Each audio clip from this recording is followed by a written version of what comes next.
السلام عليكم. لا تنسى الإعجاب بالفيديو والاشتراك بالقناة تشجيعا لنا لنشر المزيد إن شاء الله، ونرجو الاشتراك في القناة وتفعيل الجرس ليصلك كل جديد. الفيديو هذا باش نحكيو آخر الأخبار، أهم خبر لهذا اليوم مجانا. تعالوا. في هذا الفيديو سنتطرق اليوم بإذن الله إلى تقييم مباراة الترجي التونسي وتشكيلة التي لعبت. نقل تلفزي بين سبورت. ترتيب الترجي التونسي، ترتيب المجموعات. الترجي كان في المرتبة الثانية بنقطة، ملعب مالي الثالثة نقطة، والمسار الذي كان 3 نقاط، وسمبت الثاني في أسفل الترتيب ب0 من النقاط. تشكيلة الترجي التونسي.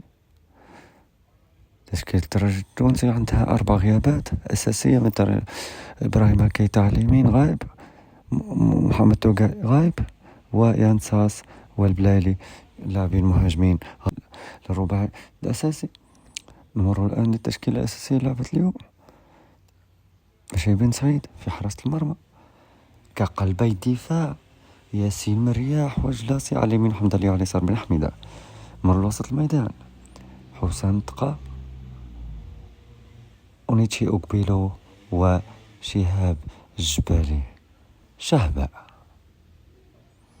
بالنسبة للهجوم على اليمين الجزائري كوسيلة بوعالية، على اليسار إبراهيم كوناتي، وقلب الهجوم الدبابة فلوريان دانهو الفرنسي.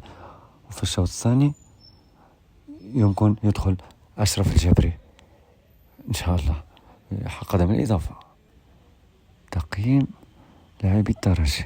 بالنسبة لتقييم المباراة الأولى، في حراسة المرمى بشير بن سعيد 7/10، ياسين مرياح 7.5، جلاسي 7.4، على اليمين محمد بن علي 7.5، وعلى اليسار بن حميدة 7.4.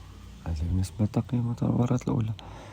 وسط الميدان حسام تقى 7.7، أبو شهاب جبالي أحسن تقييم في المباراة الأولى، الجولة الأولى. جبالي وتقى 7.7، وأقبلوا 7.4 في المباراة الأولى.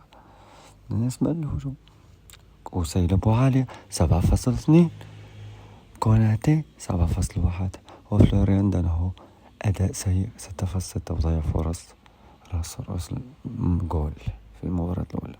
بالنسبة للاحتياطيين دخل إلياس بوزيان في المباراة الأولى، الجولة الأولى. إلياس بوزيان دخل فؤاد بن علي، الجبري دخل فؤاد بوعالية، دياكيتي أبو بكر لعب قلب الهجوم، فؤاد دانهو وكوناتي خرج ودخل فؤاد قسامي معشع.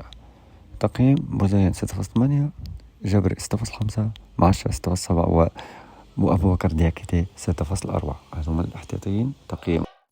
آخر الأخبار، أهم خبر لهذا اليوم مجانا. تعالوا. اشتعلت، نحتاج إلى إطفائية. بطولة تونس اشتعلت، وصدارة الترتيب اشتعلت على المنافسة. بالنسبة للترجي منقوص من المقابلة جودة 15. مباريات المنتخب التونسي يوم الاثنين 1 ديسمبر تونس وسوريا، وساطمة القايلة يوم الخميس 4 ديسمبر فلسطين وتونس 3:30، ويوم الأحد 7 ديسمبر قطر وتونس على الساعة 6. شكرا لمشاهدتكم. دعمنا رجاء دعمنا على قناة اليوتيوب. إذا أعجبك الفيديو وأعجبك خاصة المونتاج متعوب فيه جدا جدا جدا، لا تنسى الاشتراك في القناة وتفعيل الجرس، واعطينا رأيك في الكومنتات. ما تنساش الاشتراك في القناة وتفعيل الجرس ليوصلك كل جديد. إن شاء الله يكون الفيديو يعجبكم. قولوا لنا رأيكم في التعليقات، واعطيوا لي سكور والنتيجة الأقرب للمباراة هذه. نتلقاو إن شاء الله في فيديوهات أخرى. بالتوفيق للجميع وإلى اللقاء. ما تنسوش الاشتراك في قناة الكل يوصلكم كل جديد يهم المنتخب الوطني التونسي من اللاعبين المحترفين والبطولة التونسية. اشتراك في القناة وتفعيل الجرس ليصلك كل جديد.